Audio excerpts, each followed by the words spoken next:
Saludos, ¿qué tal están? Bienvenidos, bienvenidas un día más a su cita con la cultura y con el conocimiento de la mano de ALUEX, de la Asociación de Amigos y Alumnos de la Universidad de la Experiencia. Hoy, en la quinta de las conferencias programadas dentro del ciclo Apuntes y reflexiones sobre la pandemia, entenderemos cómo la salud de nuestro planeta está íntimamente ligada y relacionada con nuestra propia salud. Y es que debemos aprender, hay que aprender a mirar a nuestro alrededor, a nuestro mundo, a nuestro planeta, para ver que solo de su mano y con nuestra innegable colaboración podremos recuperar la normalidad de una sociedad que está gravemente herida. Para lograrlo contamos con herramientas muy útiles y de las que seguro que han oído hablar mucho durante estos últimos meses. Objetivos de Desarrollo Sostenible, ODS, Agenda 2030 de Naciones Unidas. Estas pueden ser algunas de las hojas de ruta que nos indican qué camino podemos seguir para asegurar la viabilidad de nuestro planeta y de nuestra especie. Porque, como decía una buena amiga, hay que tener mucho cuidado, ya que no hay planeta B. Con esta introducción ya se imaginarán que hoy trataremos de acercarnos a la COVID-19 desde el campo de la ecología, de la biodiversidad, y lo vamos a hacer de la mano del prestigioso doctor en Ciencias Biológicas, Pablo Ferrandis Gotor, al que agradecemos, como al resto de los conferenciantes, sinceramente, su participación en este ciclo.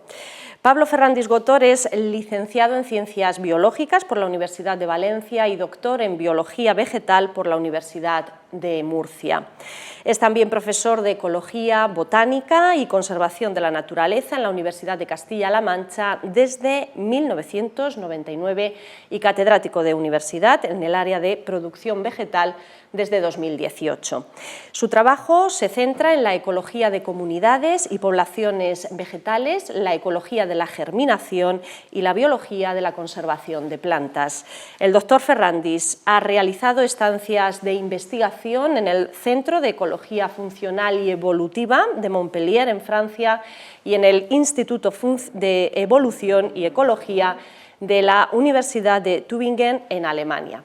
Otras instituciones con las que ha colaborado o colabora de manera activa son la Universidad Rey Juan Carlos en Madrid, la Universidad Autónoma de Barcelona y la Universidad de Kentucky en Estados Unidos. Actualmente participa en varios proyectos. Uno de ellos es el proyecto de investigación Ágora, centrado en el estudio de las reglas de estructuración de comunidades de plantas anuales en ambientes semiáridos del planeta, financiado por el Ministerio de Ciencia e Innovación. Otro de los proyectos es el proyecto AFA de la Sociedad Española de Biología de la Conservación de Plantas, mediante la elaboración y actualización de la lista roja de flora vascular española y el Atlas y Libro Rojo de la Flora Vascular Amenazada de España, en colaboración con el Ministerio para la Transición Ecológica y el Reto Demográfico.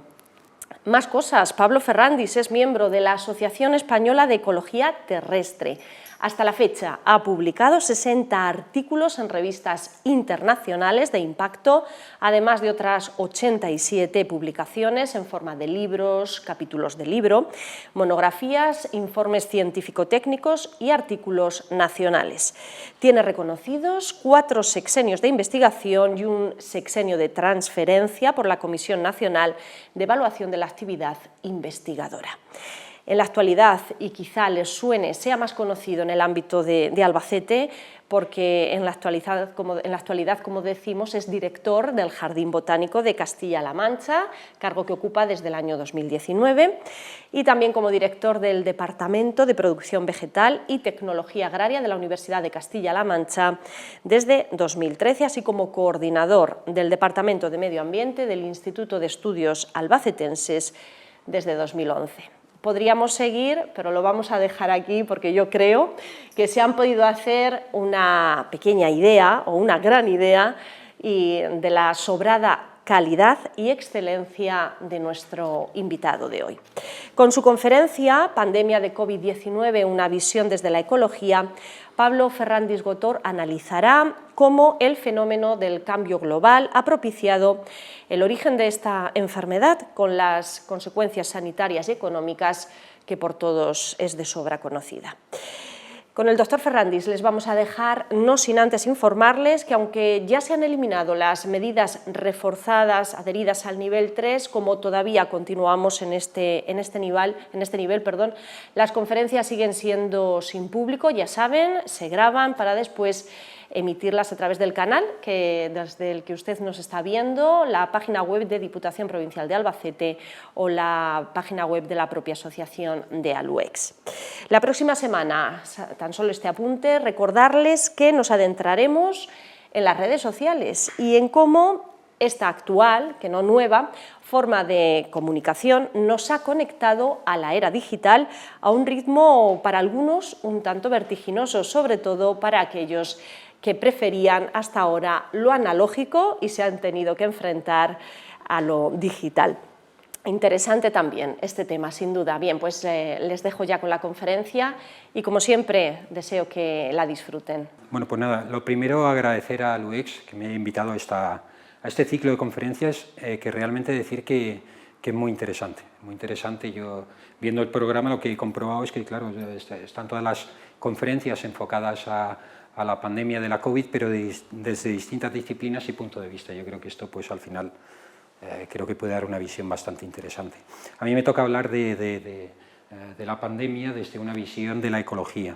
Yo me dedico a la ecología, no me dedico a la epidemiología, pero sí que he leído una serie de trabajos que puedo trasladar pues, su esencia ecológica a la audiencia. Bueno, pues dicho esto, hablaré de la pandemia de COVID-19, una visión desde la ecología. Vale, la COVID aquí creo que no merece la pena que me extienda mucho. Todos sabemos que es el síndrome respiratorio agudo severo, es una enfermedad infecciosa, todos sabemos cómo se contagia, afortunadamente, porque esto nos permite poner medios para evitar su propagación o intentar evitarla, por lo menos. Los síntomas también los conocemos, desde lo que sería una gripe hasta una neumonía bilateral severa. El patógeno es un virus, el virus SARS-CoV-2, y lo que interesa quizá, o la conexión de esta conferencia con el coronavirus y con la enfermedad provocada por este coronavirus, es que tiene un origen zoonótico, es decir, es una zoonosis. Esto quiere decir que es una enfermedad infecciosa que se ha transmitido de algún animal al humano. En concreto, parece que el animal ha sido un murciélago de herradura, un rinolofido, que actúa como reservorio.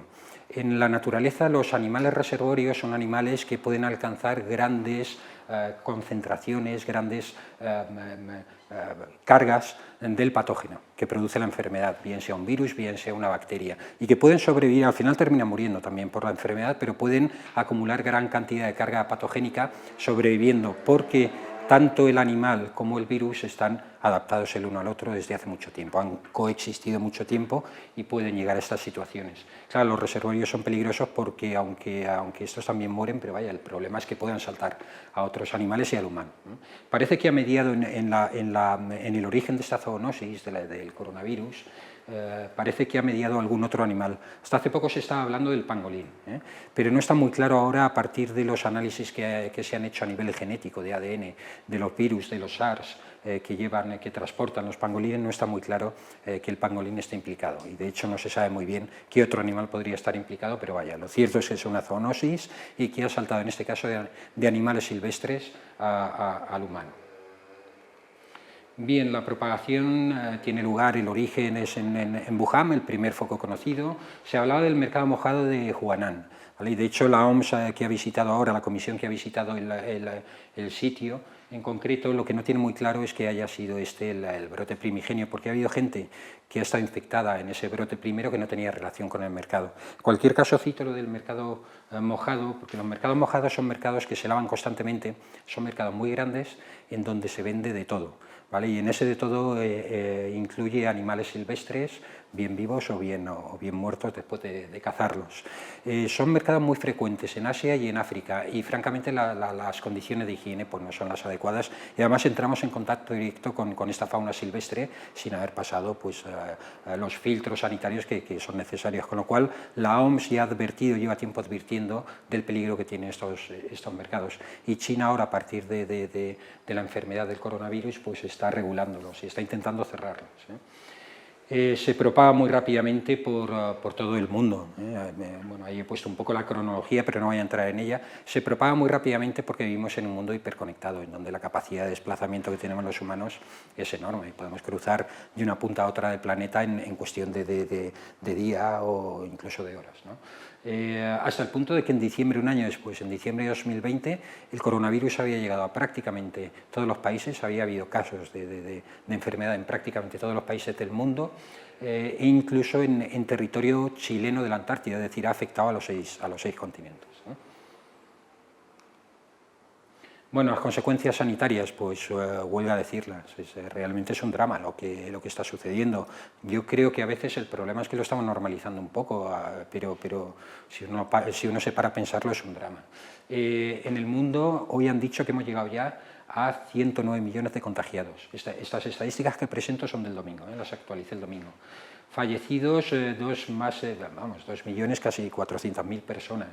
Y en España concretamente ha habido más de 3,5 millones de contagios y dramáticamente pues, fallecidos de forma oficial se han registrado 64.747 el domingo, pero realmente sabemos todos que el exceso de muertes con respecto a periodos similares y libres de coronavirus es que supera los 88.000, o sea que francamente es un drama.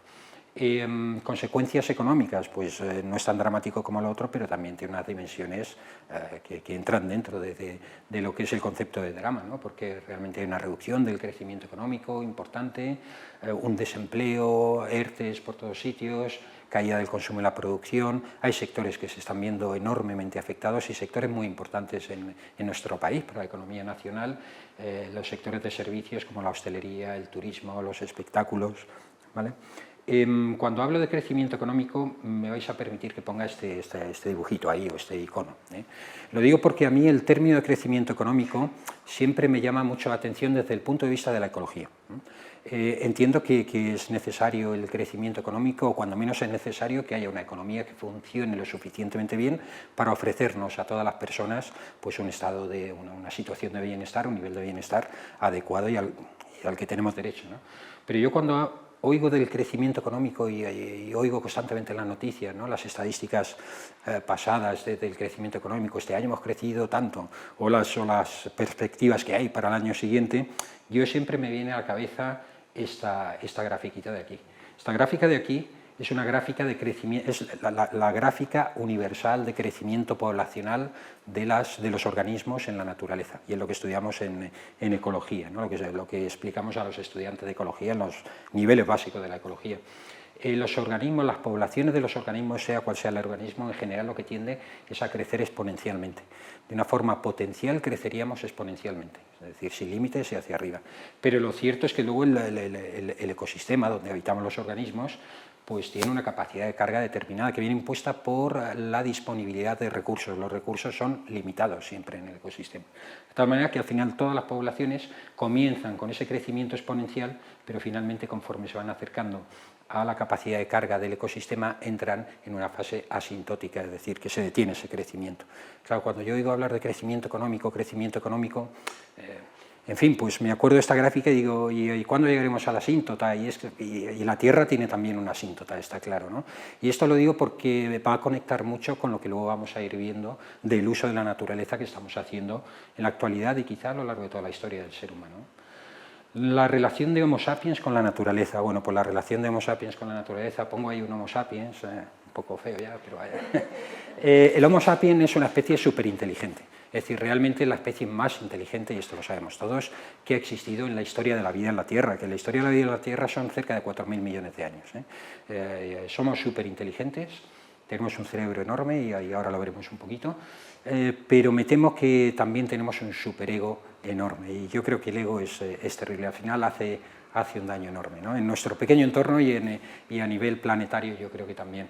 Ese superego nos ha llevado a pensar que somos el centro del mundo, somos el centro de la naturaleza. La concepción que tenemos de la naturaleza es de antropocentrismo absolutamente. Somos el centro de todos los organismos, de toda de la naturaleza, de toda la biodiversidad que existe en el planeta. Y esto nos ha llevado y nos ha justificado a realizar un uso realmente destructivo e insostenible, ya actualmente insostenible, de la naturaleza. Esto es muy lógico desde el punto de vista de la ecología. Un organismo va a acceder y va a utilizar recursos en la medida máxima que sus posibilidades biológicas le permitan. Esto es así, ¿no? Y esto es lo que hemos hecho los humanos desde que hemos aparecido en los ecosistemas, desde que hemos irrumpido en el planeta Tierra, ¿no? Pero desde un punto de vista socioeconómico, y yo creo que desde otros puntos de vista también, o sea, el ético, el moral, el filosófico, pues no es lógico. Nosotros tenemos la inteligencia suficiente para darnos cuenta de cuáles están siendo nuestras repercusiones sobre el planeta, sobre la naturaleza, sobre la biosfera, y nos estamos dando cuenta, no dando cuenta, sino que creo que lo tenemos ya bastante analizado, cuáles son los efectos que se pueden volver en nuestra contra, ¿no? Es decir, que realmente somos como una suerte, podríamos decir, de plaga actualmente en la naturaleza. Somos 7.000 millones de personas en la naturaleza, ¿vale? En el mundo, vaya, utilizando recursos y quizá por encima de lo que convendría. Creo que debemos hacer una reflexión sobre ello, ¿no? Y la conferencia de hoy va un poco en esa línea, ¿no? Hablando del coronavirus, hablando de la pandemia de la COVID-19, pero al final es una reflexión sobre todo esto. El Homo sapiens aparece, nuestra especie aparece hace 300.000 años en África, y lo que aparece nuestra especie es con un cerebro muy grande. Nuestra inteligencia, la inteligencia está relacionada con el peso del cerebro en relación con la masa corporal, ¿vale? Y nuestro cerebro en relación con nuestra masa corporal es el mayor de la naturaleza. Procedemos de homínidos que han ido evolucionando, como todos los organismos. Los primeros homínidos de los que se tiene constancia son los Australopithecus, hace unos 4 millones de años en África. Fijaros que entonces se calcula que unos 415 centímetros cúbicos de capacidad craneana, El cerebro ocupaba ese volumen. En la evolución lo que ha ido sucediendo a través del Homo habilis, de Homo ergaster, ha sido ir aumentando esa capacidad craneana y por tanto el volumen de nuestro cerebro hasta llegar más o menos a 1.200 o algo más centímetros cúbicos que tenemos en la actualidad. ¿Cómo hemos vivido los seres humanos en la Tierra la mayor parte del tiempo? Pues hemos vivido como cazadores-recolectores, con hábitos nómadas, en pequeños grupos familiares nómadas, grupos que iban entre de 50 a 100, 150 individuos y que se iban moviendo pues, en función de la disponibilidad estacional de los recursos naturales que recolectaban o que cazaban, es decir, que tomaban directamente de la naturaleza. Eran grupos, eran seres que tenían ya, evidentemente, muchas interacciones sociales. Esas interacciones sociales no han hecho sino favorecer el desarrollo del cerebro. Y a su vez el desarrollo del cerebro lo que ha hecho es favorecer esas interacciones sociales, es decir, que realmente es un proceso de retroalimentación. Hasta el punto de que hace como 70.000 años hay un autor, Harari, que publicó un libro que es bestseller, que se llama Sapiens, de hecho haciendo referencia a nuestra especie, y es un historiador de Israel, ¿vale?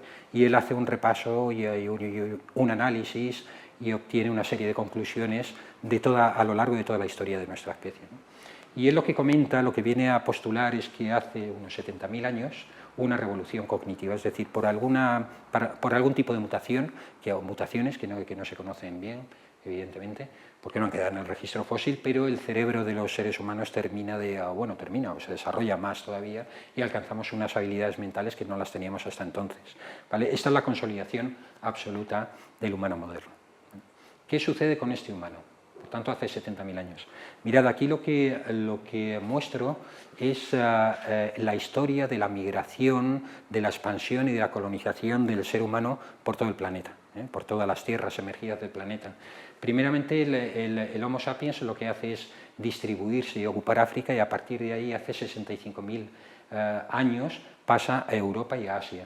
De Asia, además, baja hace 40.000 años a Australia, ¿vale? Y hace 20.000 años, por el estrecho de Bering, que conectaba entonces Siberia con Alaska, pasa por ahí el ser humano y baja por todo el continente americano, expandiéndose y asentándose por todo el continente americano hasta hace más o menos 9.000 años, que se llega a la zona austral del continente americano. ¿Por qué cuento esto? Porque asociada a esta migración y esta colonización y este asentamiento de los humanos por todo el planeta, paralelamente a ello, lo que sucede es que se van extinguiendo especies de la megafauna. Es decir, ya empezamos mal. Es decir, hace 65.000 años lo que hacemos es empezar a extinguir ya especies. O sea que lo de la extinción de las especies, la erosión de la biodiversidad, no es nuevo, es que va, digamos, asociada a nuestra especie como tal. Insisto, porque desde un punto de vista ecológico pues tiene mucho sentido. El humano llega a Europa y se encuentra con los mamuts y tiene la capacidad y la tecnología suficiente para cazar mamuts. Y cazar un mamut es comida para todo el grupo para mucho tiempo, ¿no? Con lo cual pues empezamos a extinguir mamuts, especialmente lanudos, uros. Es decir, vamos extinguiendo, allá por donde vamos llegando va coincidiendo cronológicamente con la extinción de grandes animales de la megafauna, ¿vale? En Australia pues 3/4 de lo mismo, extinguimos marsupiales, extinguimos el precotodonte, por ejemplo, que es este aquí, es el marsupial más grande que ha existido nunca, se extinguió muy pronto con la llegada de los humanos. Extinguimos koalas gigantes y cuando pasamos a América, pues en Norteamérica extinguimos caballos, mastodontes, perezosos terrestres de gran tamaño, en fin, armadillos, leones de dientes de sable, es decir, elefantes otra vez, es decir, que extinguimos la megafauna. Y eso nos dice un poco pues, cómo funcionamos.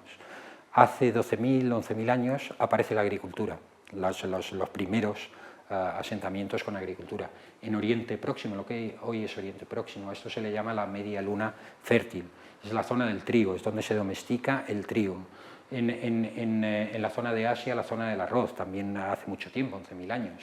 En Mesoamérica y en Sudamérica, la zona del maíz hace 5.500 años, ¿vale? Pero lo cierto es que pasamos de esa forma de vida nómada y recolectora a una forma de vida sedentaria.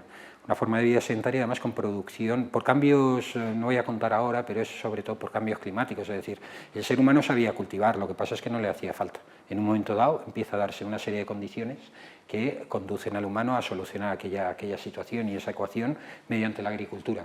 La agricultura permite producir gran cantidad de alimentos y además fijar las poblaciones humanas en territorios concretos, con lo cual esto va permitiendo que haya poblaciones más grandes y que se desarrollen, digamos, estructuras sociales mucho más complejas, derivando al final en la aparición de grandes civilizaciones, en muchas y en muchos sitios asociados a la agricultura.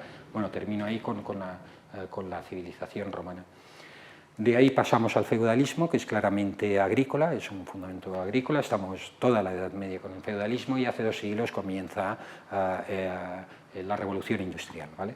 Y la revolución industrial pues deriva finalmente en lo que somos ahora, ¿eh? Somos sociedades claramente urbanitas, los humanos tendemos a vivir en grandes ciudades. Claro, esta foto es sobrecogedora, ¿no? Me parece que es Sao Paulo, sobrecogedora porque, claro, nosotros en Albacete no estamos acostumbrados a esto, pero vaya que Albacete somos 172.000 habitantes más o menos, que no es poco. Se habla mucho de la España vaciada, bueno, pues porque es nuestra forma de vida, es que nos hemos ido del campo, nos hemos ido de lo rural a lo urbano, ¿no? Y ese urbanismo que ya identifica completamente nuestras sociedades, lo que ha hecho es que nos ha creado un desapego muy, muy importante de la naturaleza. Dependemos absolutamente de la naturaleza, pero no conocemos la naturaleza. Nuestra generación, quizá, y ya la generación siguiente, es una gran desconocedora de la naturaleza. No así nuestros padres y nuestros abuelos, que aún vivían pues, en un medio rural muy en contacto con la naturaleza. Y ese desapego, esa desconexión con la naturaleza, pues tiene consecuencias malas también a la hora de relacionarnos con ellas. La toma de conciencia, sí que me gustaría hablar de 2 autores, hay muchos más, pero en el siglo XIX hay 2 autores que yo creo que son clave, insisto que hay muchos más y también clave, pero vaya, por no extenderme. Quisiera resaltar la figura de Thoreau, de Henry David Thoreau, que en 1854 publica su libro Walden. Este hombre era, no sé cómo describirlo, pero era un hombre transgresor, era un hippie, por decirlo de alguna forma mentalmente, ¿no? De mentalidad, porque lo que hizo fue irse 2 años, 2 meses y 2 días a vivir solo a la naturaleza, sin nada, con lo que llevaba puesto de ropa y ya está. A la laguna de Walden, en Estados Unidos, y lo que hizo fue crear una cabaña, construir una pequeña cabaña y vivió allí dos años y pico, ¿no? Y escribió un libro con unas reflexiones muy profundas acerca de su experiencia. Y es el primero, digamos que es un poco la consolidación, el nacimiento claro y patente del ecologismo como tal. En su libro lo que viene a decir es que tenemos que vivir con mucho menos consumo, que no hace falta, que se puede vivir con muchísimo menos, y en armonía con la naturaleza. Y ya advierte del problema que estamos creando, fijaros, en el siglo XIX, hace 150 años, ¿no? Y ya él avisa, más de 150 años, y él ya avisa del problema que estamos creando con la naturaleza. Y luego, como no, tenemos que citar a Charles Darwin. En 1859 publica su libro El origen de las especies, por selección natural, y lo que hace es postular la teoría de la evolución y además postular correctamente el mecanismo que hay detrás de la evolución. Lo que hace Darwin es una proeza. Y no solo una proeza, sino que hace que se tambaleen todos los cimientos de la concepción de la naturaleza hasta ese momento. Hay que pensar que hasta ese momento lo que se creía era, y lo que se postulaba era la teoría creacionista, es decir, en el libro del Génesis, el primer libro del Antiguo Testamento, se postula que Dios en 6 días creó los animales y creó al hombre, ¿no? Y esto era lo que se creía, con lo cual eso conducía al fijismo, es decir, las especies son lo que son y son como son desde el inicio de los tiempos, cuando Dios creó el mundo. Entonces Darwin lo que hace al final es decir, no señor, lo que sucede es que las especies cambian, las especies van cambiando, van modificándose a lo largo del tiempo para ir adaptándose, o las que se adaptan, las que no pueden sobrevivir, para adaptarse a las condiciones ambientales que son cambiantes también.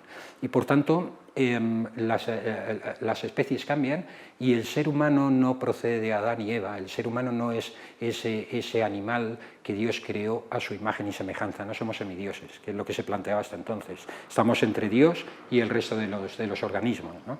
La teoría de Darwin lo que dice es, ¿no? Nosotros procedemos también de animales menos desarrollados o menos evolucionados y que, bueno, pues a través de la evolución hemos llegado a lo que hemos llegado, pero procedemos de simios que vivían en los árboles, ¿no?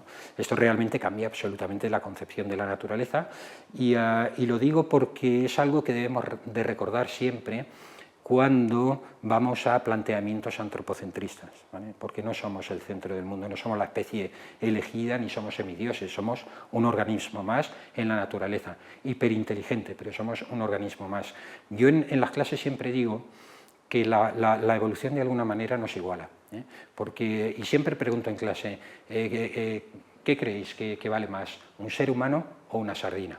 Y todo el mundo dice que un ser humano, obviamente, y para mí también, quiero decir, el ser humano es mi congénere y tengo completa empatía con el ser humano, y el ser humano tiene conciencia de su condición de ser mortal, ¿no? Y tiene conciencia de su sufrimiento. Pero si vamos solo al concepto de evolución, ¿qué vale más, el ser humano o una sardina? Pues depende de dónde estemos, porque si nos vamos en medio de la mar Océana, vale más una sardina. La sardina sobrevivirá sin ningún problema y el ser humano no morirá, ¿no? Entonces, la sardina es el producto de una evolución, de un proceso evolutivo complejo que ha tenido lugar en el mar y al final pues ha dado lugar a esa fórmula, digamos, biológica que funciona muy bien en el mar, y el ser humano pues es otra fórmula evolutiva, ¿no? Por tanto, la evolución, olvidándonos ahora de estas reflexiones, digamos, éticas y filosóficas y morales, que sería que un ser humano, la vida de un ser humano vale mucho, pues realmente la evolución nos iguala, ¿no? Y nos tiene que quitar ese antropocentrismo, eso es un poco a lo que quiero ir. Por tanto, a mitad del siglo XIX se empieza a tomar conciencia del problema que estamos creando y de lo que realmente somos los humanos en este mundo. Vale, pues el panorama actual pues yo diría que es, en fin, pues es duro, es un panorama duro a nivel ambiental, y todos lo sabemos, estamos inmersos en el cambio global. Hablamos mucho del cambio climático, y el cambio climático, lo tengo señalado ahí, evidentemente nos tiene que preocupar muchísimo, porque un cambio severo, digamos, o profundo, que es un poco hacia lo que vamos, del clima, puede producir cambios enormes en los ecosistemas, y cambios además dramáticos, Esto se ha repetido a lo largo de la historia de la vida en la Tierra. Así es que mucho cuidado con el cambio climático, tenemos que tener claro que hemos de revertir esta situación.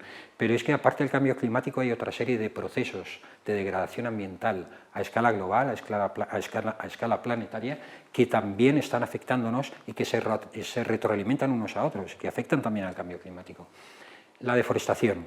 Estamos deforestando muchísima superficie. Se calcula que el 40% de la superficie de las tierras emergidas están dedicadas de alguna manera a agricultura y ganadería. Y para cultivar y para tener ganado tenemos que deforestar, tenemos que quitar la vegetación que había original y poner aquella vegetación o aquella situación que nos interese. Estamos contaminando aguas, atmósfera, suelos.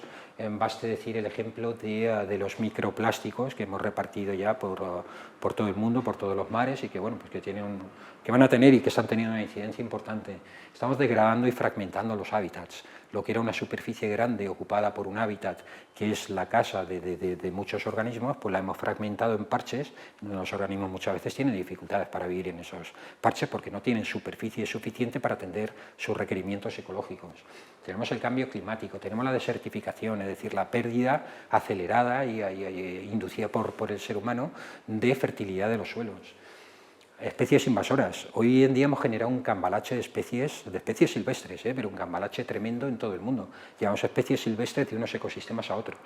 Y cuando introducimos una especie silvestre exótica, se le llama exótica porque es alóctona, es lo contrario a autóctona, no ha evolucionado con el resto de especies. Cuando la introducimos en un nuevo ecosistema puede producir unos desequilibrios enormes, lo vamos a ver ahora también.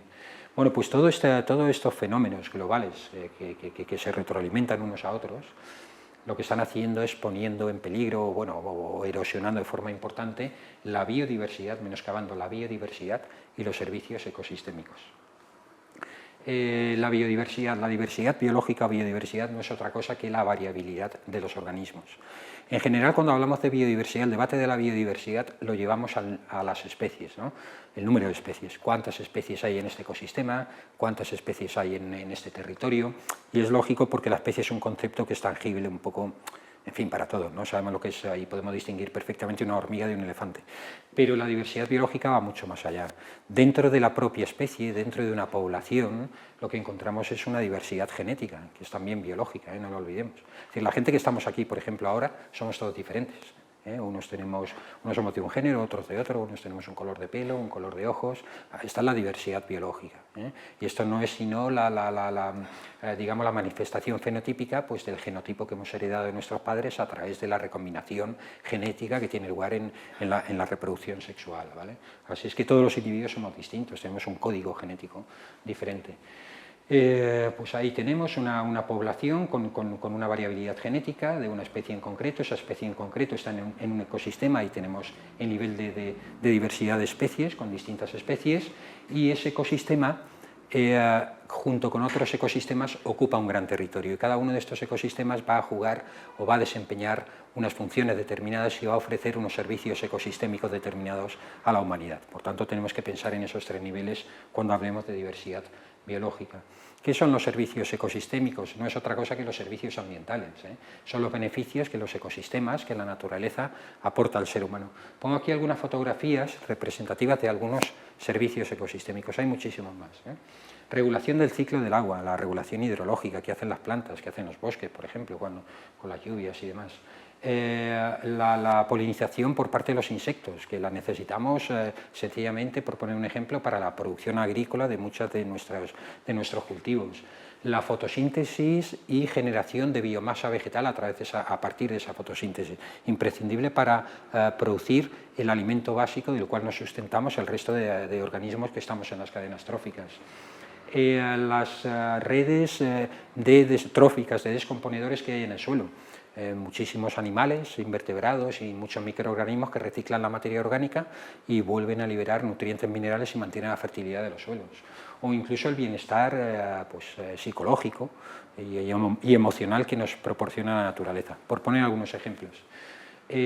Los servicios ecosistémicos son un bien común, nos pertenecen a todos, ¿no? Nadie es dueño de los servicios ecosistémicos, nadie en particular, lo somos todos, y además todos tenemos derecho a acceder a esos servicios ecosistémicos. Esto lo recoge la propia Constitución española, No habla de servicios ecosistémicos, pero sí de la naturaleza y del medio ambiente. Por tanto, tenemos derecho a ello. El problema muchas veces es cómo valorarlo. ¿Cómo valoramos? ¿Cuánto cuesta, cuánto vale la regulación hidrológica de los bosques en España? ¿Qué beneficio económico proporciona eso? Esto es muy difícil de hacer, pero son millonadas y millonadas, realmente debe ser casi incalculable. Sí que hay trabajos en este sentido, pero para servicios ecosistémicos muy concretos en territorios concretos.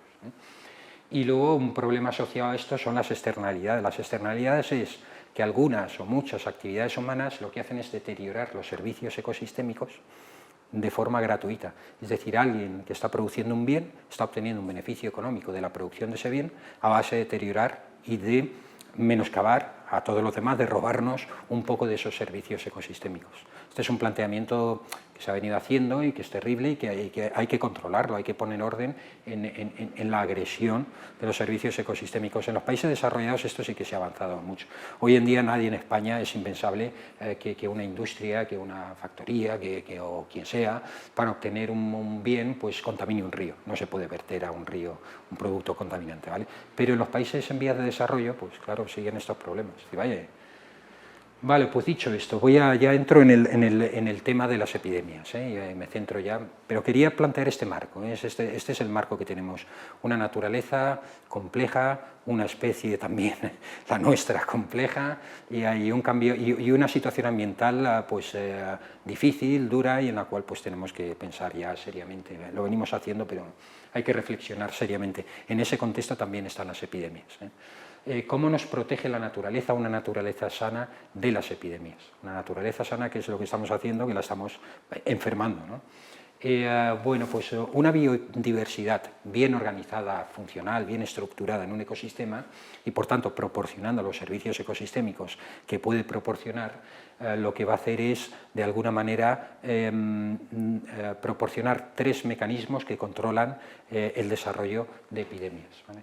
La regulación de poblaciones, la dilución y la amortiguación. Vamos a ver cada uno de ellos un poquito. La regulación de poblaciones. La biodiversidad no podemos verla como el conjunto de organismos desconectados unos de otros en la naturaleza, como un conjunto de especies desconectadas unas de otras, no. La biodiversidad tiene una conexión importantísima, tremenda, muy intensa, Tiene una red de interacciones, es decir, los organismos, plantas, animales, bacterias, hongos, que viven en un ecosistema están interactuando constantemente entre ellos a través de una red complejísima de interacciones. No podemos entenderlo de otra forma. La propia biodiversidad evoluciona muchas veces por esas interacciones a las que se encuentra sometida por parte de otros componentes de la biodiversidad.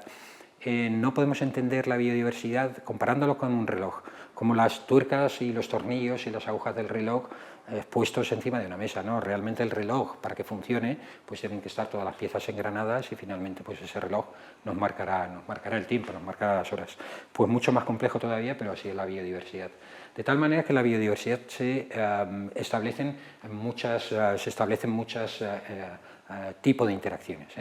Estas interacciones son básicamente la competencia. Ahí hay una fotografía de un esparto y un romero compitiendo por la luz, por los recursos y el agua que hay en el suelo, etc. Y bueno, y aquí pues por supuesto que no voy a hablar de ello, pero sí que quiero poner pues una serie de grafiquitas que vienen a explicar a través de modelos en ecología, a través de modelos matemáticos, cómo pueden ir variando demográficamente, es decir, qué repercusiones demográficas en las poblaciones tiene esta interacción en cada una de las especies que está interactuando. Es decir, y todas tienen repercusiones en las poblaciones de las dos especies que interactúan, todas las interacciones. La depredación, pues también, ahí tenemos también un modelo muy típico de oscilaciones desfasadas entre la demografía de la presa y la demografía de la especie depredadora. Ahí tenemos el parasitismo, que también presenta estos desfases en las oscilaciones de ambas especies interactuantes.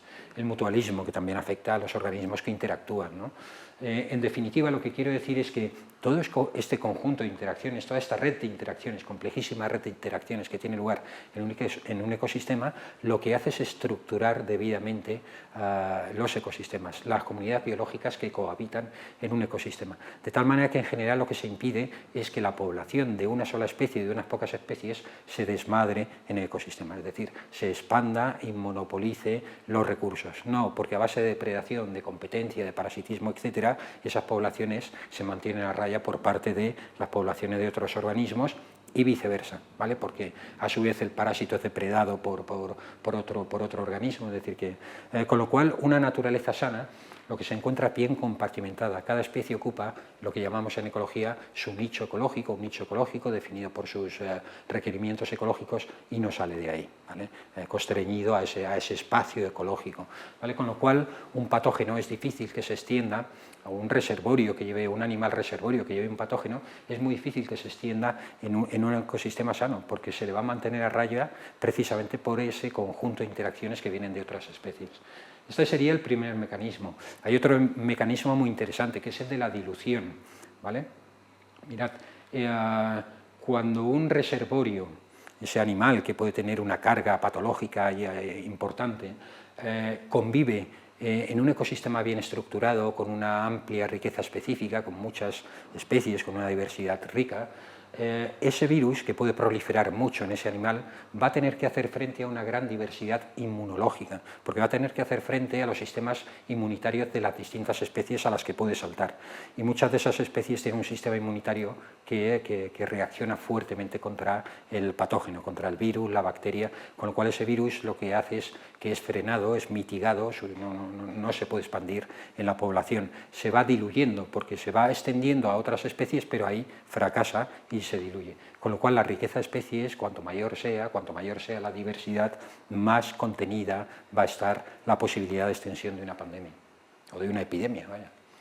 Sucede igual a nivel poblacional, y aquí voy al nivel genético que decía de la biodiversidad, porque como todos los organismos, aunque sean de la misma especie, genéticamente son distintos, pues lo que podemos encontrar es que a un organismo patógeno, reservorio, puede tener patógenos, pero también va a hacer frente a sistemas inmunitarios distintos, más parecidos, pero distintos dentro de la población de los animales de la misma especie. Y algunos de ellos van a tener sistemas inmunitarios poderosos contra ese patógeno. Con lo cual se amortigua también por esa diversidad inmunológica intraespecífica dentro de la especie, también se puede amortiguar la propagación de ese patógeno.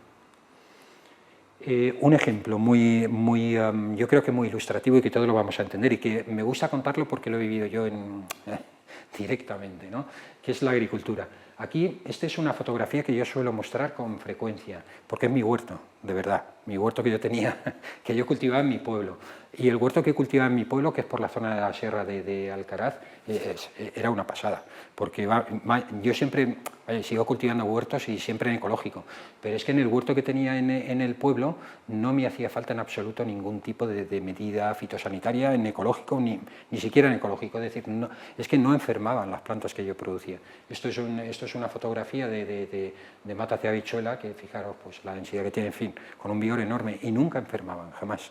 ¿Por qué? Porque los cultivaba, era un huerto, es un huerto que lo cultivaba aislado y además rodeado aislado de otros huertos y rodeado además de biodiversidad, con lo cual los depredadores naturales de cualquier organismo que pueda convertirse en plaga, pues es que eran controlados por esos depredadores. Como mi pueblo está lejos y llevo una vida ajetreada como todos en esta sociedad, también tendríamos que reflexionar sobre eso, pues empecé a cultivar huerto en Albacete.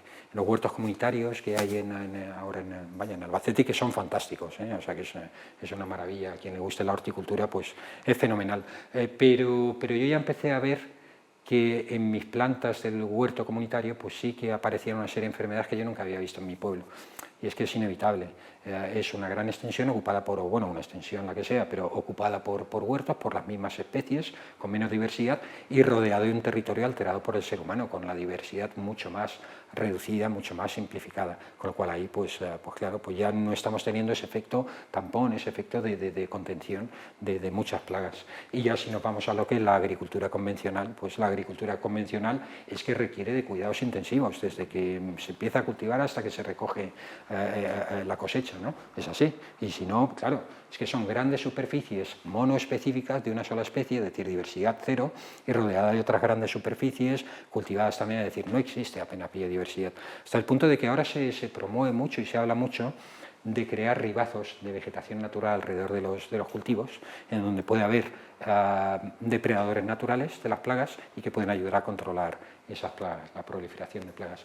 En definitiva, lo que quiero decir, y esto lo vemos muy bien en la agricultura, que la simplificación de los sistemas naturales, la simplificación por la retirada de esas piezas que son las especies dentro de la diversidad, pues aumenta mucho la vulnerabilidad a las infecciones, ¿no? En definitiva, lo que tenemos que tener claro es que la diversidad biológica actúa como una barrera de contención epidemiológica por estos procesos que he comentado. Bien, hablemos un poco del origen biológico de las epidemias. Este es un trabajo muy bonito, elaborado por Jones y colaboradores en 2008, y vaya, y he querido sacar de aquí primero esta gráfica en donde lo que se hace es ver cuál es el origen biológico. En los últimos 60 años ellos publicaron un artículo en 2008 y creo que los datos que recogen es hasta 2004, ¿vale? Y se habían remontado a la década de los 40, a nivel mundial, ¿eh? Y ellos ven cuál es el origen de las enfermedades y de las enfermedades infecciosas en el mundo, ¿eh? Y lo que se encuentra es que más de la mitad son zoonosis, son ese salto de patógenos desde animales a humanos. Pongo esta gráfica porque me gustaría subrayar que deberíamos ya olvidarnos absolutamente de las teorías conspiranoicas, ¿eh? La comisión que ha estado ahora de la OMS, que ha estado ahora de expertos, que ha estado hace 2 semanas o una semana, ¿no?, en Wuhan, ha descartado absolutamente esa teoría de que el coronavirus saltó de un laboratorio de forma accidental o premeditada. Ha dicho que no, que en absoluto, que se trata de una zoonosis en toda regla, ¿vale? Las teorías conspiranoicas y los bulos, las fake news que decimos, francamente no ayudan a nada en cualquier, y se propagan casi que como un virus, ¿no?, en la sociedad. Hablar de que esta enfermedad sea originada premeditadamente es un disparate y no ayuda absolutamente a nada. Ayuda a enfadarnos todos, a crisparnos más y a perder un poco de solidaridad, que me parece que la necesitamos y bastante para esta crisis y para cualquier otra. Además, estos autores lo que ven es que las epidemias en estos últimos 60 años han afectado enormemente a los países desarrollados de las zonas templadas del planeta. No son en la mayoría de los casos el origen, el foco en donde se ha producido la epidemia, en donde ha aparecido la epidemia, pero nos han afectado mucho. Por ese mundo hiperconectado en el que vivimos y porque nosotros hoy en día vivimos, nuestro modo de vida nos lleva a desarrollar grandes densidades de población en torno a las ciudades. Por tanto, el SIDA, la enfermedad del IME, las gripes, tuberculosis, etcétera, nos han venido azotando. Claro, o sea que ya había avisos, ¿eh? Es que el coronavirus es curioso porque incluso yo lo pienso, lo reflexiono luego mirando hacia atrás. Digo, jo, es que me ha pillado un poco de sorpresa esto, pero al mismo tiempo también pienso, ¿y cómo me ha pillado de sorpresa? Si es que hemos tenido aviso, ya la naturaleza lleva avisándonos ya un tiempo y lo vamos a ver ahora, ¿eh? Así es que, en fin. Voy a hablar ahora de algunos casos de estudio, es decir, de estudios concretos en territorios concretos, con organismos concretos y que nos vienen a reforzar, nos vienen a indicar todo esto que hemos hablado anteriormente del papel de la biodiversidad, y además nos indican un poco por dónde pueden ir los tiros y qué medidas debemos de tomar, ¿no? Este trabajo de Ostfeld en 2009 en Estados Unidos.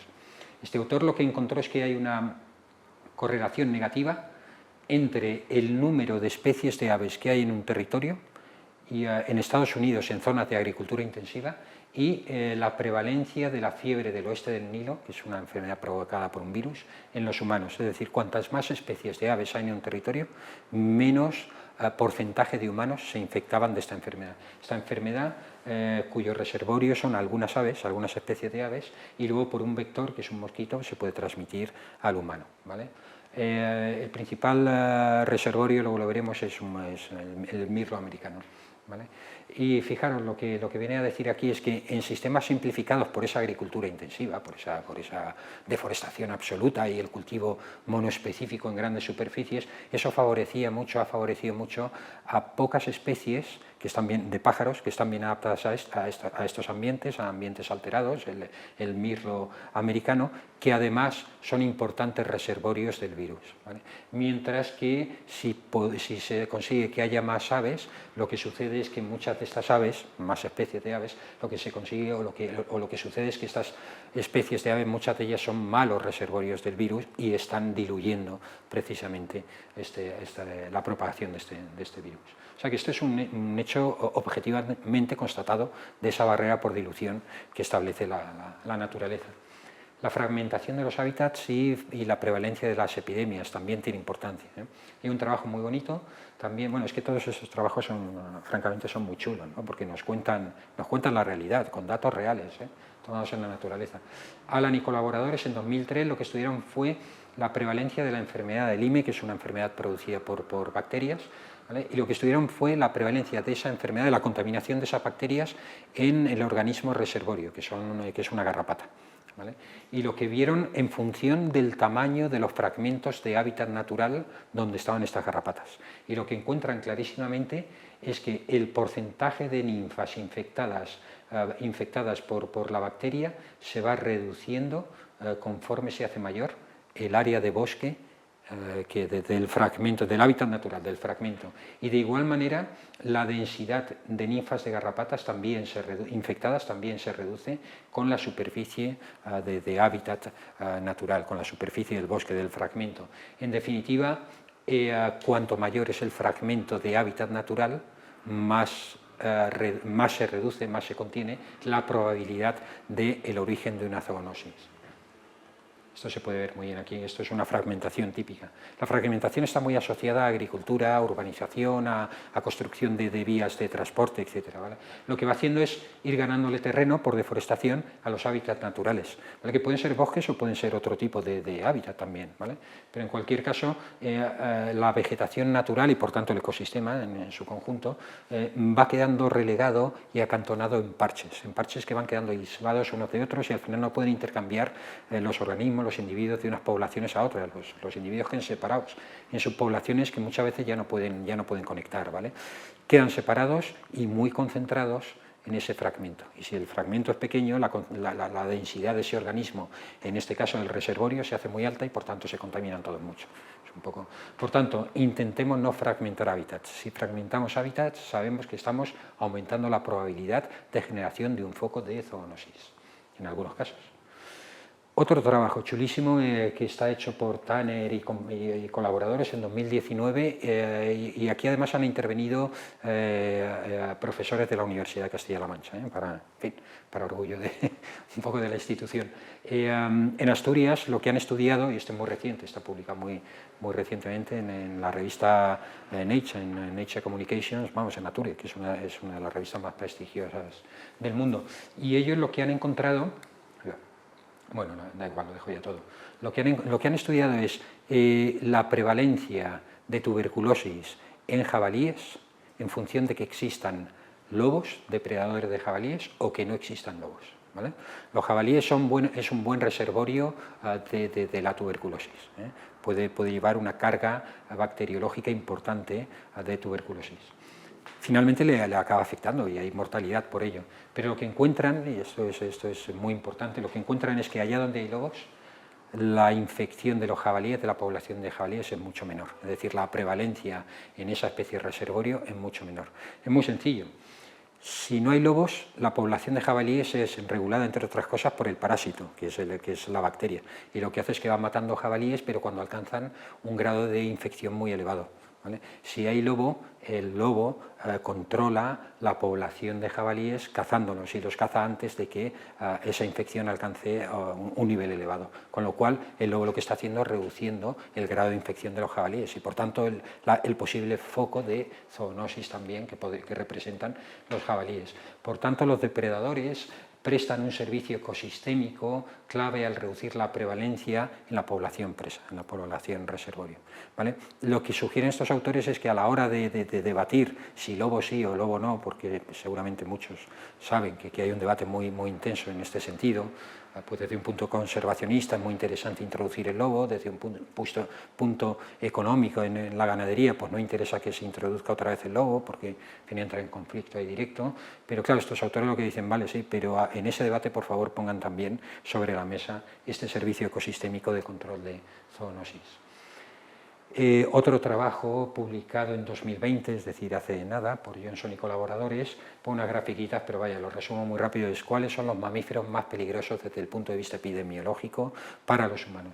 Pues curiosamente, lo que encuentran primero es que aquellas especies de mamíferos más abundantes en el planeta son las que portan mayor número de virus potencialmente peligrosos para el ser humano.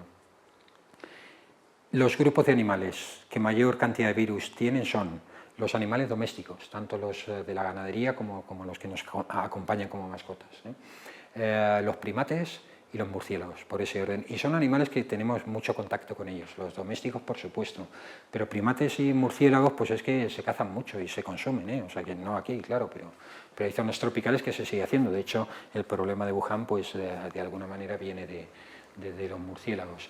Y luego, en las especies de mamíferos amenazadas se ha visto que aquellas especies que se encuentran en explotación, que se explotan directamente porque se cazan, o bien que tienen una pérdida importante de hábitat por impacto humano, son las que más virus están virus o bacterias, perdón, es decir, agentes patógenos están compartiendo con los seres humanos. En definitiva, las especies más peligrosas desde el punto de vista zoonótico para el humano son las especies más abundantes y aquellas que están adaptadas a ambientes más o menos modificados por el ser humano. Luego tenemos una exposición importante a potenciales brotes epidemiológicos procedentes de los animales. Bueno, en este mapa lo que intento, no me queda ya mucho, este mapa lo que intento es contar, a partir de 2 estudios, también a escala planetaria, a escala global, contar un poco cuál es el mapa de riesgo de zoonosis, dónde existe mayor probabilidad de aparición de zoonosis.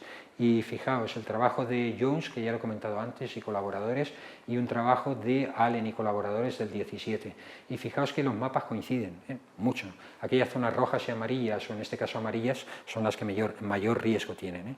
Lo que vemos es que se ubican en zonas tropicales, no en toda la zona tropical, porque fijaos que la cuenca del Amazonas es por el margen del Amazonas, no es en el interior del Amazonas. Y aquí sucede igual, ¿vale? ¿Por qué esto? Porque realmente donde existe el mayor riesgo de brotes de epidemias producidas por animales es en la zona de deforestación de bosques tropicales húmedos, en la zona de deforestación tropical. Y esto no es al azar, obviamente, esto tiene una razón muy clara. Este mapa lo que hace es señalar la distribución de la biodiversidad a escala planetaria, y es precisamente en los trópicos, en el Ecuador, en las superficies emergidas del planeta en torno al Ecuador, las zonas tropicales es donde mayor biodiversidad con mucho hay del planeta, porque las condiciones físicas ambientales, las climatológicas sobre todo, temperatura y disponibilidad hídrica no son restrictivas, hay agua suficiente todo el año y hay una temperatura moderada y adecuada todo el año para que plantas y animales puedan estar en plena actividad y rendimiento biológico. Esto es simplificado, pero viene a ser así. Y esto durante mucho tiempo en un ambiente estable lo que permite es que la evolución pues, vaya experimentando y produciendo muchas especies distintas, ¿vale? Claro, pues allí donde hay muchas especies hay muchos, bueno, de hecho lo que tenemos aquí pues es una situación complicada, porque en las zonas tropicales que se están deforestando, por tanto, coincide una riqueza de especies muy elevada, y entre ellas están mamíferos y los patógenos que pueden acompañar a los mamíferos, ¿vale? Estamos deforestando, por tanto, erosionando esa barrera de biodiversidad, y además ahí hay una concentración importante de humanos. Por eso es que en el corazón del Amazonas no aparece señalado como zona de riesgo. Hay mucha biodiversidad, pero no la estamos tocando, o no la estamos tocando a lo bruto. Pero en los márgenes, que es donde se está desarrollando la deforestación, pues claro que hay un riesgo importante ¿vale? De hecho, hace poquito leía un artículo en la prensa en donde una técnica de la Organización Mundial de la Salud decía que los brotes, el 70% de los brotes de zoonosis que ha habido en las últimas décadas en el mundo han tenido lugar en estos territorios, ¿no? El ébola, el SIDA, el coronavirus se han originado ahí.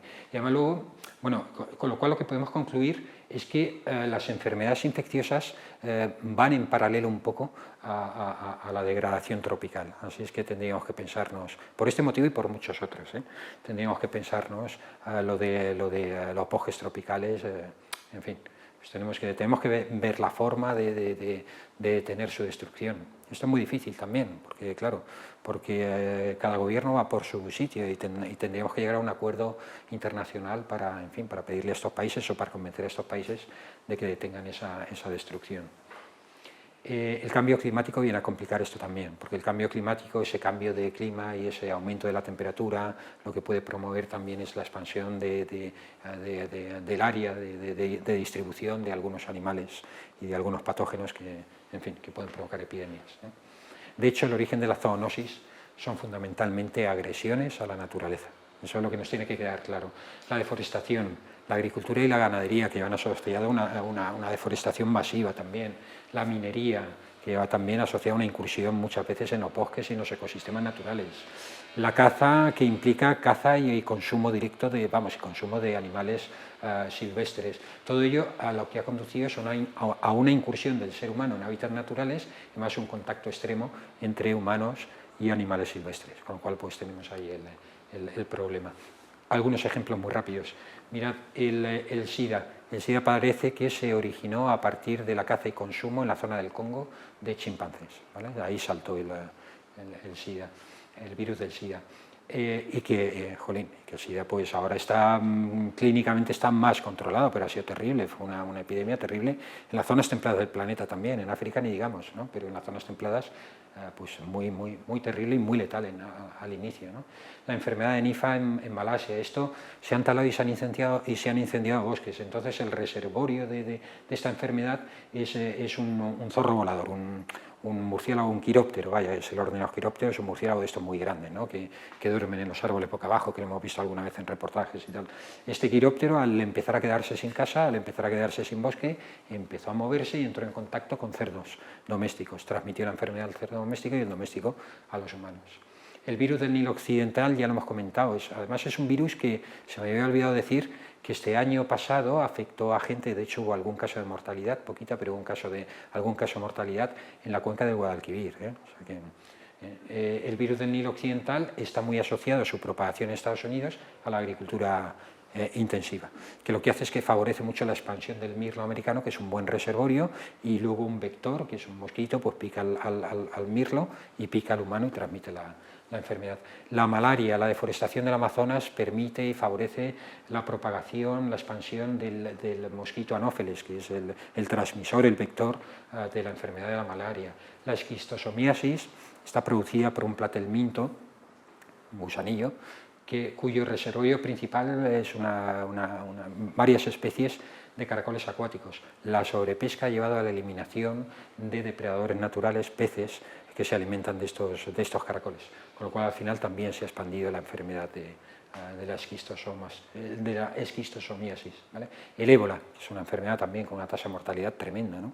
y que de hecho hoy creo que he visto en las noticias que ha habido algún caso más de ébola en África, o sea que aún seguimos luchando con esa enfermedad que es muy peligrosa. Parece que está asociada a la caza y consumo de murciélagos de la fruta en la zona también del Congo y de Sudán. Es decir, que fijaros que esto en zonas tropicales y entrando a lo bruto en la naturaleza. Y entramos a lo bruto y la naturaleza, pues bueno, pues nos da lo que nos da cosas buenas, pero también tiene cosas.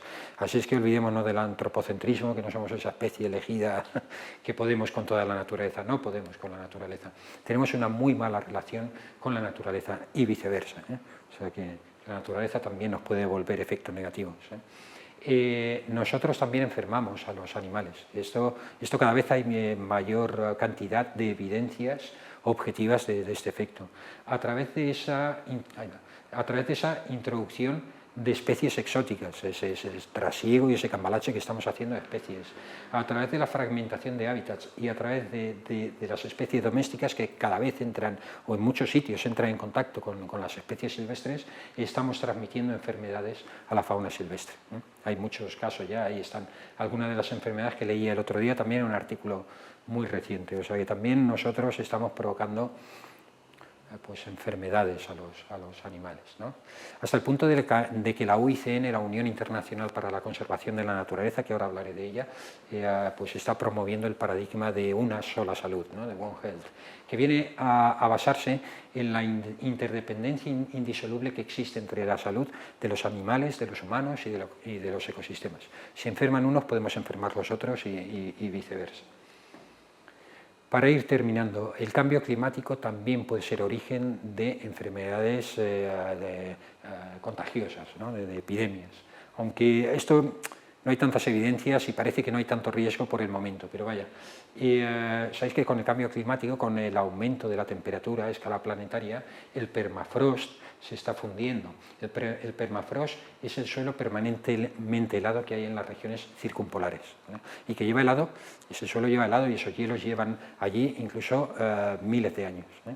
¿vale? Con la fusión de ese hielo, lo que se teme es que puedan emerger algunos organismos patógenos que se han mantenido de alguna manera crioconservados, criocongelados en este hielo permanente, ¿eh? Realmente el hielo del permafrost tiene otro problema que es mucho más grave actualmente a nivel ambiental que el posible foco de enfermedades, que es la liberación de carbono. Se va fundiendo, se va liberando carbono. Carbono finalmente lo que hace es pasar a la atmósfera en forma de dióxido de carbono, que es un gas de efecto invernadero, y se retroalimenta y se aumenta todavía más la posibilidad de cambio climático, ¿no? Se refuerza la concentración o se aumenta la concentración de gases de efecto invernadero en la atmósfera. Pero algunos científicos han constatado que se podrían liberar, como digo, patógenos. Hay un estudio muy curioso. Algunos científicos encontraron en un hielo, en hielo que se había fundido y que era un hielo que tenía una edad de 30.000 años, nada menos, encontraron un virus, Pizovirus ibericum, lo llevaron al laboratorio y este virus fue capaz de contaminar amebas en condiciones de laboratorio, después de 30.000 años. Hombre, los científicos dicen que es más improbable, pero bueno, ahí tenemos otro frente que tendremos que estar vigilando, ¿eh? ¿Vale? Así es que ya para terminar, aunque no voy a terminar aquí, me queda un mensaje importante, pero lo que sí que tengo que decir es que estamos viviendo actualmente en un cóctel global epidemiológico importante, ¿eh? O sea, fijaros, tenemos deforestación, tenemos fragmentación de los hábitats, tenemos pérdida de biodiversidad, cambalache de especies, trasiego de especies exóticas, caza y consumo de fauna silvestre, tráfico ilegal de especies silvestres también, mercados mojados como fuente o foco de contaminación importante, ganadería intensiva, agricultura extensiva, cambio climático. Es decir, realmente lo miramos todo y decimos, pues tenemos un cóctel global para epidemias importante. Por eso la naturaleza venía avisando y no nos hemos dado cuenta o no hemos querido darnos cuenta, o estaba muy lejos, pero estaba el ébola, bueno, estaba el SIDA, mucho cuidado, que ya nos pegó muy duramente. Es decir, y ha habido otros SARS, ha habido otros coronavirus muy mortíferos. En Oriente Medio hubo uno que se propagó de camellos a humanos que tenía una letalidad enorme. Lo que pasa es que no se contagiaba fácilmente y se pudo controlar. Es decir, hay muchos avisos por parte de la humanidad, de la naturaleza a la humanidad. Y ahora nos vemos con la COVID y pues bueno, pues ahí lo tenemos, claro, es que estaba avisando la naturaleza. Podría terminar aquí la conferencia, pero por supuesto que no la voy a acabar aquí, porque a mí no me gusta dar una conferencia desalentadora, y hasta un mensaje desalentador, es decir, menudo panorama más tremendo tenemos, y quedarme ahí. Y esto se lo he reprochado alguna vez a buenos amigos de ecologistas que dan conferencias de cambio climático y sales de la conferencia como diciendo, Dios mío, el mundo se va a acabar, sale uno angustiado, ¿no? El miedo yo creo que sirve para paralizar fundamentalmente. Es decir, realmente si mandamos un mensaje negativo y ya está, lo que estamos es provocando miedo, estamos atenazando a la gente, ¿no? Con lo cual uno puede decir, bueno, si no hay solución, ¿para qué voy a hacer nada? Si esto está ya, es una batalla perdida, ¿para qué voy a hacer nada? Y aquel que no tiene conciencia del problema y que puede estar especulando y vilipendiando la naturaleza, también puede decir, bueno, pues si no hay solución, yo sigo a lo mío, que huid hacia adelante, que me contáis, ¿no? Con lo cual no quiero acabar así, ni mucho menos. ¿Dónde están las soluciones? Aquí he puesto una nube de términos, ¿vale? Las soluciones las tenemos. Por lo menos, si no son las soluciones, las herramientas las tenemos, ¿eh? Mirad la batería, y he puesto unas cuantas, pero mirad la batería de herramientas que tenemos. Tenemos la Unión Internacional para la Conservación de la Naturaleza, la UICN. Esto es un organismo no gubernamental, científico y técnico que desarrolla estrategias de conservación de la naturaleza y además asesora a los países de todo el mundo. Y tiene un peso enorme. Es decir, todos los países, cuando desarrollan sus políticas de biodiversidad, toman como fuente de inspiración las premisas que va estableciendo la UICN, o sea, importantísima. Tenemos la Organización Mundial para la Salud, tenemos la ONU, ¿no? La Plataforma Intergubernamental sobre Diversidad Biológica y Servicios de los Ecosistemas, depende de la ONU, y agrupa muchísimos países también. No sé, tenemos el panel intergubernamental para el cambio climático, también dependiente de la ONU, importantísimo, y que ha llegado pues al final a jugar un papel decisivo en este comercio de cupos de gases de efecto invernadero, que ahora no voy a entrar, pero bueno, en fin, que está moviendo pues iniciativas a escala mundial importantes. Ahora afortunadamente pues en Estados Unidos ha cambiado el presidente y el presidente vuelve a este debate del cambio climático, lo cual es fantástico, porque Estados Unidos no puede dejar de estar ahí, ¿no? Es la primera potencia mundial. Pero voy a escalas más pequeñas, si queréis. Bueno, tenemos a Greenpeace, los tendremos siempre, decir, los ecologistas, que juegan un papel de... Los ecologistas, que a veces son muy beligerantes, pero al final están jugando un papel esencial, como a modo de Pepito Grillo, si queréis, y más que eso, porque muchas veces consiguen equilibrar una balanza que de otra manera pues a lo mejor hubiera permitido que hubiéramos especulado a lo bruto con la naturaleza. Para mí han jugado un papel fundamental y lo siguen jugando. Digo Greenpeace, pero vaya, pero Ecologistas en Acción en España y aquí en Albacete, Ecologistas en Acción. Tenemos la Sociedad Española de Biología de Conservación de Plantas, que la digo porque soy miembro la cito porque soy miembro de ella, y oye, pues es una sociedad científica que está centrada en conservar las especies vegetales del territorio español, que tiene una diversidad vegetal alucinante, ¿no?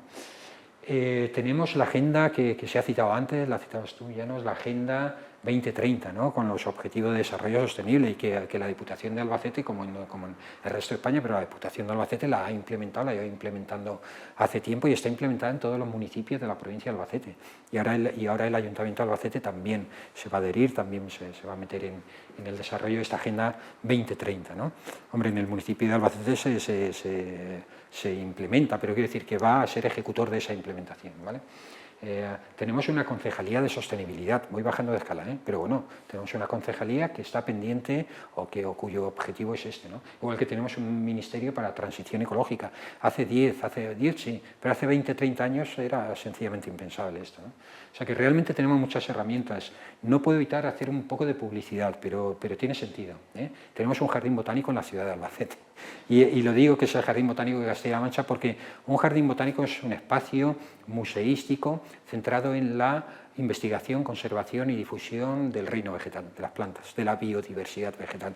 Y esa es nuestra función, y si estoy yo hoy aquí en parte es por eso, ¿no? Y llevando, quiero decir, la divulgación es fundamental. Y a través del Jardín Botánico es una herramienta muy potente, yo creo, a escala local y a escala regional, para mandar ese mensaje de respeto hacia la biodiversidad, por la importancia que tiene la biodiversidad por nosotros. Aparte que tenemos programas de conservación también de la biodiversidad vegetal, ¿no? Así es que, bueno, pues desde aquí invito a que la gente que visite el Jardín Botánico, su entrada es gratuita y vale la pena. Hay una representación de flora autóctona de Castilla-La Mancha fantástica, y luego especies del mundo que también vale la pena conocer. Por tanto, lo que quiero decir es que tenemos ciencia, tenemos conocimiento, tenemos tecnología, estamentos, organizaciones y organización, iniciativa, difusión, concienciación, es decir, sí tenemos herramientas. Con lo cual, cuando somos pesimistas, pues yo creo que, vale, pues podemos ser pesimistas. Yo no digo que seamos optimistamente irreales, no, irrealistamente optimistas, no abogo por ello, ¿no? Pero uno no puede caer en el desánimo. Yo creo que muchas veces a nuestros gobernantes les exigimos, no sé, pues un poco airadamente a veces, oye, tenéis que hacer algo y tal. Yo creo que primero tenemos que tener la voluntad individual cada uno de nosotros. Claro que le podemos exigir a los gobernantes y es lo que tenemos que hacer. A nuestros gobernantes les tenemos que decir, oye, queremos una política que vaya en la dirección de resolver nuestra mala relación con la naturaleza. Decía Llanos que no existe, ¿cómo era? Tierra o planeta Tierra B, ¿no? Tenemos solo uno y aquí tenemos que vivir, ¿no? Entonces, quien se ponga al frente de la gestión de las sociedades tiene que tenerlo en su agenda como un objetivo prioritario, pero tenemos que exigirlo nosotros, No vale decir, oye, que hagan y es que no hacen, no. Tenemos muchas herramientas y tenemos que hacerlo nosotros, La ciudadanía tiene que tener la voluntad individual y colectiva de exigir este objetivo. El siglo XXI va a ser un siglo de un desarrollo tecnológico, como lo ha sido todo, no sé, siglo XX, y vaya, yo creo que va a ser de un desarrollo tecnológico alucinante, ¿no? Vamos a ver al hombre llegar a Marte, ¿no? Yo creo. Vamos a ver desarrollos biomédicos en la biología molecular, en la medicina, impresionantes, pero yo creo que uno de los retos principales, y tendremos que echar mano de la tecnología también y de la ciencia, va a ser el medio ambiente. Esto lo tenemos que resolver también y tendremos que ver cosas, yo creo, alucinantes. Y yo en ese sentido soy relativamente optimista. Yo hago un ejercicio de optimismo todas las mañanas al levantarme con todo esto y con mis problemas personales, ¿no? Pero yo soy relativamente optimista, pero tenemos que luchar todos, No vale decir, oye, que hagan los demás, no. Tenemos que tenerlo muy claro. Yo quería mandar este mensaje porque tenemos las herramientas, así es que para adelante y a enfrentarnos a estos problemas. Muchas gracias por la atención, muchas gracias a LUEX por haberme invitado. Ha sido un placer y espero, bueno, pues que esta conferencia sirva un poquito para arrojar un poco de luz desde la perspectiva de la ecología hacia la epidemia de la COVID-19. Muchas gracias.